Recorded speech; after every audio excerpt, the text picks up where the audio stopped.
দর্শক শুভেচ্ছা আমন্ত্রণ জানাই এমএলএম জিজ্ঞাসায়। আজ আপনাদের সাথে আছি আমি মিঠুন মুস্তাফিজ। আপনারা জানেন এমএলএম জিজ্ঞাসায় আমরা মাল্টি লেভেল মার্কেটিং এর নানা দিক নিয়ে কথা বলি ডাইরেক্ট সেলিং নিয়ে এবং ডেস্টিনি গ্রুপ এবং ডেস্টিনি 2000 লিমিটেড এর সবশেষ অবস্থা নিয়ে আমরা বিস্তর কথা বলি এই অনুষ্ঠানে। দর্শক আপনারা জানেন বাজেট ও সংসদে পেশ করা হয়েছে। এই বাজেটকে ঘিরে সাধারণ মানুষের প্রত্যাশা এবং বাজেট যে পেশ করা হলো সেই বাজেটকে ঘিরে ব্যবসায়ীরা কি আশা করেন সেই সকল বিষয়গুলো, বাজেটে মাল্টি লেভেল মার্কেটিং এর কি প্রত্যয়টি যুক্ত হয়েছে বা ডাইরেক্ট সেলিং নিয়ে কি ধরনের প্রস্তাব উপস্থাপন করা হয়েছে সেই সকল বিষয়কে ঘিরে আজ আমরা কথা বলবো এই অনুষ্ঠানে। বরাবরের মতোই অনুষ্ঠানে যোগ দিয়েছেন ডেস্টিনি গ্রুপের চেয়ারম্যান, বাংলাদেশে মাল্টি লেভেল মার্কেটিং বা ডাইরেক্ট সেলিং এর অন্যতম জনক জনাব রফিকুল আমিন। মিস্টার আমিন, আপনাকে স্বাগত জানাই। ধন্যবাদ। যেমনটা বলছিলাম যে বাজেট পেশ করা হলো মহান সংসদে, বাংলাদেশের প্রেক্ষিতে 41তম বাজেট এবং সবচেয়ে বড় অঙ্কের বাজেট, প্রায় 2 লাখ কোটি টাকার বাজেট পেশ করলেন মাননীয় অর্থমন্ত্রী। এই বাজেটে আমরা সংসদের ভেতরে আপনি ছিলেন, আমি নিজেও ছিলাম, দেখেছি যে বড় পর্দায় প্রজেক্টরে দেখানো হচ্ছে যে মাল্টি লেভেল মার্কেটিং যারা করছেন, যে সকল প্রতিষ্ঠানগুলো আছে তাদেরকে স্বচ্ছতার আওতায় আনা হচ্ছে, সমজাতীয় প্রতিষ্ঠানগুলো। আপনি ছিলেন, আপনি দেখে এসছেন, আপনি একজন ব্যবসায়ী, মাল্টি লেভেল মার্কেটিং বা ডাইরেক্ট সেলিং আপনি করছেন, তো এই বাজেটকে ঘিরে আপনার কি প্রত্যাশা? আমি মনে করি মাল্টি লেভেল মার্কেটিং বা ডাইরেক্ট সেলিং যাই বলি আমরা, এই সেক্টরের কিন্তু প্রচুর সম্ভাবনা। এটা কিন্তু এখন জাস্ট একটা আপনার বীজ বপন করা হলো। এখনই এই বাজেটে যে মাল্টি লেভেল মার্কেটিং খুব বড় ধরনের কর বা একটা কন্ট্রিবিউশন, জাতীয় অর্থনৈতিক কন্ট্রিবিউশন লাগবে আমি এটা বিশ্বাস করি না, কারণ এটা জাস্ট ইন্ট্রোডাকশন হচ্ছে। আগামী সংসদ অধিবেশনে এটা নিয়ে আপনার একটা আইন তৈরি হচ্ছে। আইন তৈরি হওয়ার পরে সবাই যদি স্বচ্ছতার সাথে কাজ করে আর কম বেশি যদি 100 কোম্পানি কাজ করতে পারে বিভিন্ন রকমের পণ্য বা সেবা দিয়ে, আমি বিশ্বাস করি যে এখান থেকে জাতীয় অর্থনীতিতে একটা বড় ধরনের কন্ট্রিবিউশন রাখা সম্ভব। এর কারণ হচ্ছে একমাত্র ডাইরেক্ট সেলিং সিস্টেম কম বেশি 5 ধরনের ট্যাক্স আদায় করা সম্ভব, কম বেশি 5 ধরনের। কি কি সেগুলো? এক নম্বর হচ্ছে সোর্স ট্যাক্স, যেটাকে আমরা বলি সেকশন 53E। এখন যেটা কিছু গত বাজেটে যেটাকে 10% উন্নতি করা হয়েছে, যে কোনো সোর্স থেকে আপনি অর্জন করবেন আপনার সোর্স ট্যাক্স 10% দিতে হবে। এরপর হচ্ছে আয়কর, ব্যক্তিগত আয়কর, এটা হচ্ছে দ্বিতীয় পর্যায়ের। এরপর আছে মূল্য সংযোজন কর, মূসক বলি, যেটাকে আমরা ভ্যাট বলি, এটা হলো আপনার 3 নম্বর। তারপর 4 নম্বর আছে আপনার কি বলে আপনার ইম্পোর্ট ডিউটি। ইম্পোর্ট ডিউটি কিন্তু একটা, যেমন মনে করেন কিছু ইম্পোর্ট হবে, র মেটেরিয়াল হোক, ফিনিশ প্রোডাক্ট হোক, ইম্পোর্ট কিন্তু একটা ব্যাপার, এখানে একটা হবে আপনার ভালো একটা রেভিনিউ আসবে। আর সর্বশেষ যেটা সেটা হলো কোম্পানি ট্যাক্স। কোম্পানি ট্যাক্স আমি খেয়াল করেছি যে যেমন আমাদের প্রতিষ্ঠান 2006 সাল থেকে দেওয়া শুরু করে কোম্পানি আয়কর, যেটা আমরা প্রথম শুরু করেছি আমার ভুল না হলে 10 লক্ষ টাকা 2006 সালে। সেই 2006 সালের 10 লক্ষ টাকার কোম্পানি 2010-11-তে মোর দ্যান 100 crore আপনার করেছে, রেভিনিউ দিয়েছে। তো এখন সেইভাবে যদি আপনি দেখেন 6 বছরে কিন্তু 10 গুণ বেড়েছে। জি, 6 বছর 10 গুণ। তো সেই ধারাবাহিকতা আমি বলতে পারি। শুধু তাই নয়, এর বাইরে কিন্তু একটা ক্ষেত্র তৈরি করেছে। অন্তত আনুমানিক 12 থেকে 15,000, এক্স্যাক্টলি ফিগার আমার মুখস্থ নেই, 12 থেকে 15,000 ইন্ডিপেন্ডেন্ট ডিস্ট্রিবিউটর আছে যারা করের আওতায় চলে আসছে। এটা একটা বড় ব্যাপার। কর্মরত আয় সীমা 1,80,000 নির্ধারণ করা হয়েছে। রাইট। এখন আমরা এখানে দিতে পারবো আপনাকে যাদের আয় কম বেশি, অনেক বেশি, অনেক বেশি। কারণ আপনি এমনি হিসাব করেন, মাসে যদি 50,000 টাকা আয় করতে পারে এরকম ডিস্ট্রিবিউটরের সংখ্যা মোটামুটি অনেক। এবং মাসে 50,000 মানে কি, বছরে 6 লাখ টাকা। 6 লাখ টাকা এই যে ডিস্ট্রিবিউটর বা পরিবেশক আপনাদের, তাদের সংখ্যাটা কত হতে পারে? সেখান থেকে কি পরিমাণ? আমার হিসাব হলো 1,80,000 টাকা বাৎসরিক আয় করে, এর বেশি আমার হিসাব না হলে 12 থেকে 15,000 থাকতে পারে। আমরা দেখতে পাই এক্স্যাক্টলি একুরেট ফিগারটা আমি চেষ্টা করবো আগামী ইয়েতে আপনাদেরকে জানাতে, বাট আমি অনুমান করছি আনুমানিক সেটা হলেও ট্যাক্সের পরিমাণ অনেক 12,000 হলে কম না। কিন্তু এই ঘটনাটা ঘটবে কি, এই 12,000 কিন্তু 2 বছর পরে 12,000 থাকবে না, 1,20,000 হয়ে যাবে। It will be just 10 Times in 2 years. কারণ যেই হারে তাদের হচ্ছে, সেল বাড়তেছে বা করছে, এবং যেমন আগামীতে আমরা এমন কিছু প্রোডাক্ট আনছি যেটা সেল করে সয়লাভ করা যাবে, কিন্তু আপনার সেল শেষ করা যাবে। ডেস্টিনি শুরুতে মাল্টি লেভেল মার্কেটিং থাকলে এখন ডাইরেক্ট সেলিং কোম্পানি। এমএলএম এর দিক থেকেও ডেস্টিনি 2000 বাংলাদেশের প্রেক্ষাপটে পাইওনিয়ার প্রতিষ্ঠান, এখন ডাইরেক্ট সেলিং এর দিকেও তাই। আপনার ব্যবসা বলা হয়ে থাকে যে বিস্তর ছড়িয়ে গেছে মেইন স্ট্রিম ব্যবসায়, এবং এত ডাইভার্সিফিকেশন হয়েছে, এত অ্যাসেট হয়েছে যে বলাই চলে ডেস্টিনি গ্রুপ দেশের ব্যবসায়িক সমাজে একটি অন্যতম প্রতিষ্ঠান হিসেবে দাঁড়িয়ে গেছে। তো মূলধারার ব্যবসায়ী এখন আপনি, একজন ব্যবসায়ী হিসেবে এই বাজেট থেকে আপনার প্রত্যাশাটা কি হবে? আমি পুরো বাজেটটা আমার পুরোপুরি দেখা সুযোগ হয়নি, তবে আমি আশা করতে পারি যে এইবারে বাজেটটা থেকে অনেক আশার সঞ্চার হয়েছে। যেভাবে চিন্তা করা হয়েছে এভাবে যদি এটাকে বাস্তবায়ন করা যায়, নিঃসন্দেহে এটা হবে একটা সফল বাজেট। কিন্তু এখন দেখতে হবে বাস্তবায়নটাকে চ্যালেঞ্জ হিসেবে নিতে হবে। তার মধ্যে আমি দেখেছি 58% ইয়ে করা হয়েছে, আপনার এক্সপেক্ট করা হয়েছে এমবিআর থেকে। তার মানে এমবিআর কে কিন্তু ফোকাস করা হয়েছে বেশি, এটা প্রতি বাজেটে। হ্যাঁ, এবং এইবারে এমবিআর এর দায়িত্ব কোনো সন্দেহ নেই যে অনেক বেশি।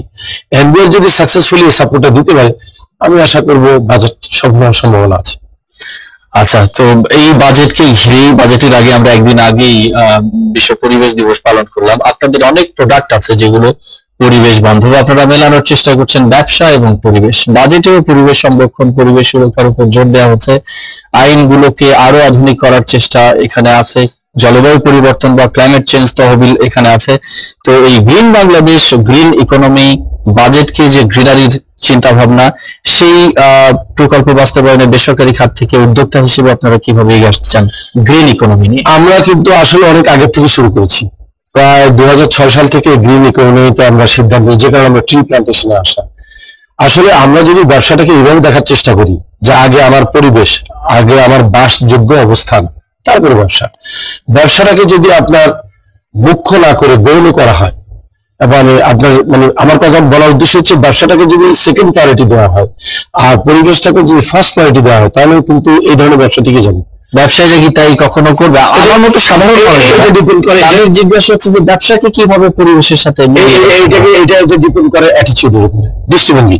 আপনি যখন কোনো একটা ব্যবসা করবেন তখন আপনাকে চিন্তা করতে হবে যে আমি ব্যবসাটা করবো, এখানে পরিবেশ দূষণ রোধ আছে কিনা, আমার এখানে ওয়াটার ট্রিটমেন্ট সিস্টেম প্রপারলি আছে কিনা, আমার এই ব্যবসার যে যেটা অবশিষ্টাংশ বা যেটাকে আমরা বলি যে উচ্ছিষ্ট, যেটা ব্যবসার একটা অংশে লাগে না, অনেক প্রতিষ্ঠানে, শিল্প প্রতিষ্ঠানে আছে, এইটা আমি প্রপারলি ড্যামেজ করার জন্য, পরিবেশ নষ্ট না করে এটার ব্যবস্থা করেছি কিনা, এগুলো চিন্তা করে ব্যবসা শুরু করলে অবশ্যই আপনার সে ব্যবসা সফল হবে। ডাইরেক্ট সেলিং এ আপনারা এমন কোন পণ্য যুক্ত করেছেন কিনা যা কিনা গ্রিন ইকোনমিতে কন্ট্রিবিউট করে? সেগুলো করেছি। যেমন এক নম্বর আছে আমাদের বিদ্যুৎ সাশ্রয়ী একটা সুইচ, যেটা কম বেশি একটা ছোট পরিবার ধরি 1000 ওয়াটের আপনার ইয়ে করে, যন্ত্রপাতি ব্যবহার করে। তো 1000 ওয়াট পর্যন্ত একটা সুইচ, 1000 ওয়াটের বেশি হলে দুটো সুইচ, কারণ প্রতি সুইচের ক্যাপাসিটি 1000 ওয়াট কম বেশি। এখন কোন পরিবার যদি এই ধরনের সুইচ, যেটাকে আমরা বলি গ্রিন স্মার্ট সুইচ, এটা যদি ব্যবহার করতে পারে, আপনার প্রতি বছর তার পক্ষে আপনার 700 থেকে 800 টাকা বিদ্যুৎ বিল সেভ করা সম্ভব, 800 টাকা প্লাস।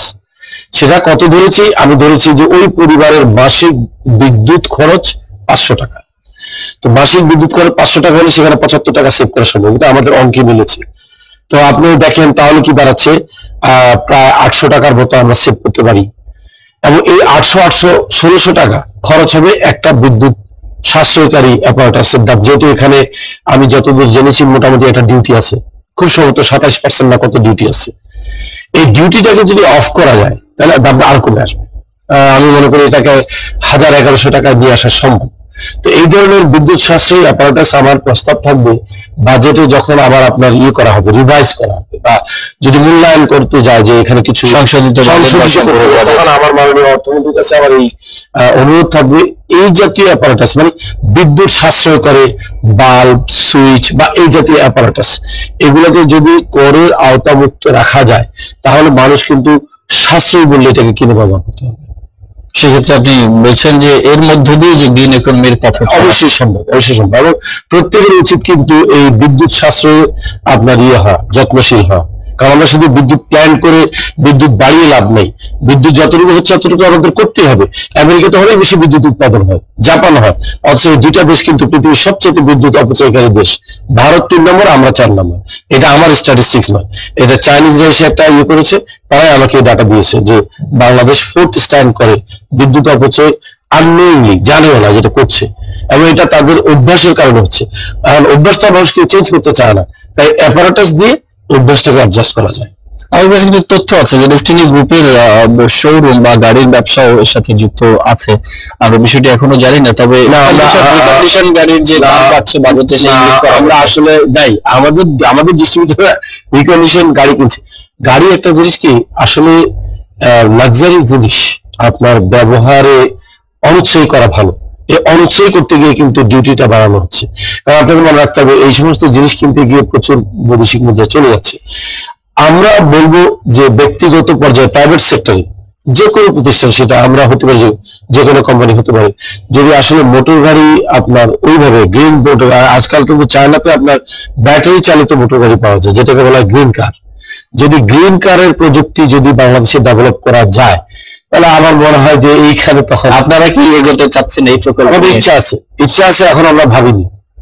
ইচ্ছা আছে যে এই ধরনের যদি করা যায় ভালো। কারণ আমি নিজে চায়নাতে দেখেছি, যদি স্পিড খুব একটা বেশি না, 60 থেকে 70 মাইল আপনার পার আওয়ার, বাট বাংলাদেশের রাস্তাঘাটে যে স্পিড, মানে যে 60 mile is good enough, 60 mile কিছুই না। আমরা একটু আইনের দিকেই ফিরে যাই। এই যে স্বচ্ছতা নিশ্চিত করার জন্য এমএলএম প্রতিষ্ঠানগুলো বা ডাইরেক্ট সেলিং প্রতিষ্ঠানগুলোকে জবাবদিহিতার আওতায় আনা হবে বা হতে যায়, এর আগে তো আলোচনা হয়েছে সংসদে, এটি আজকে বাজেট বক্তৃতায় উপস্থিত হওয়ার আগে।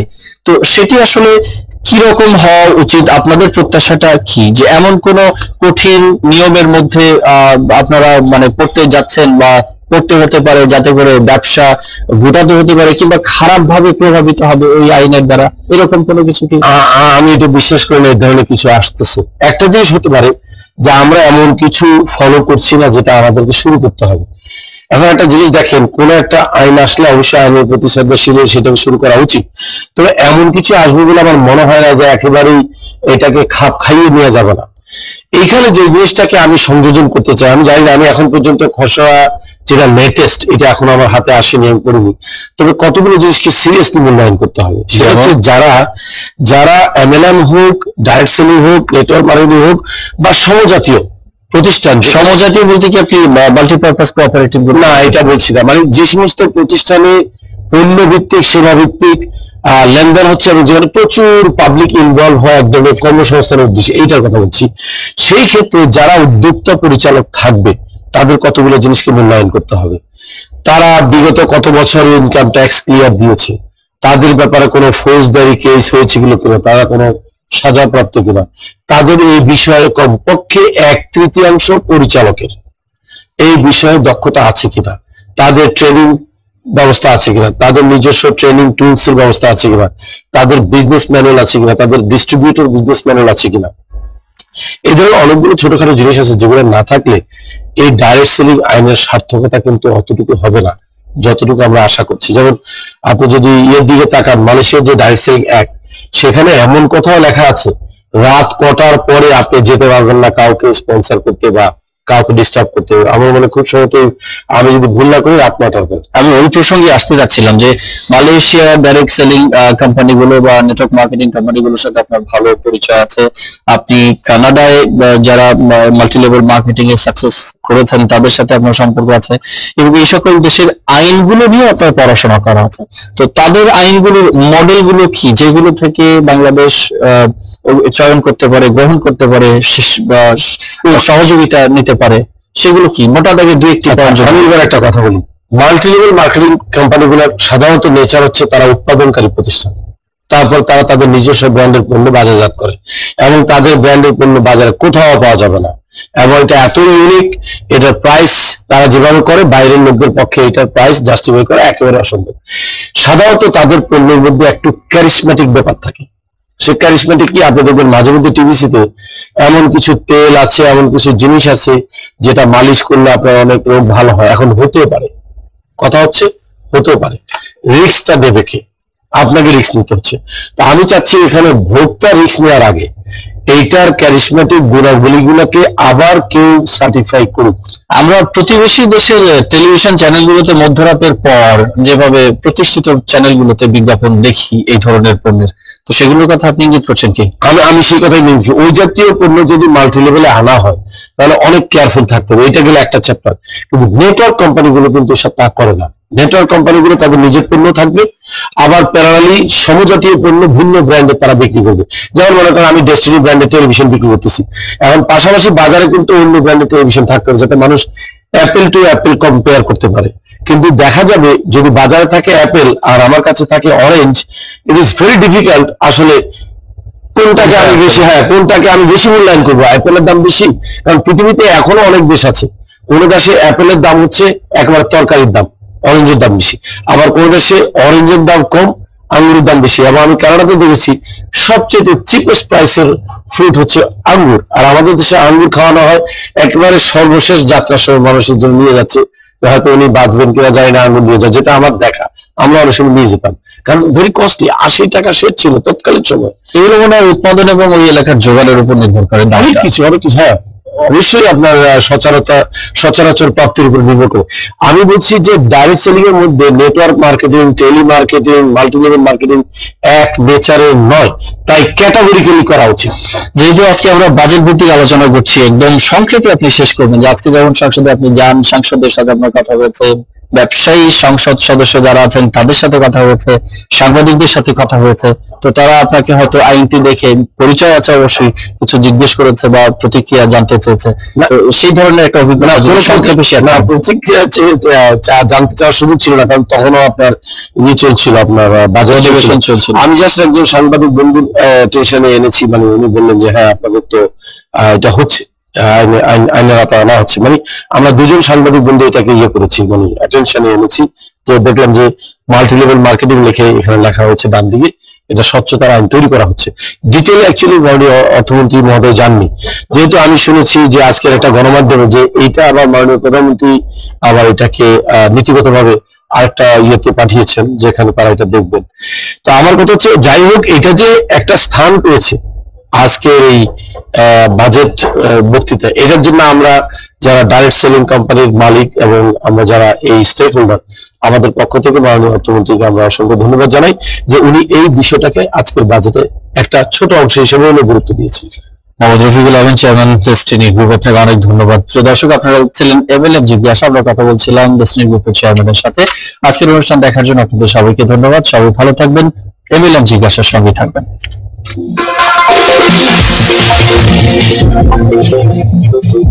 Yes,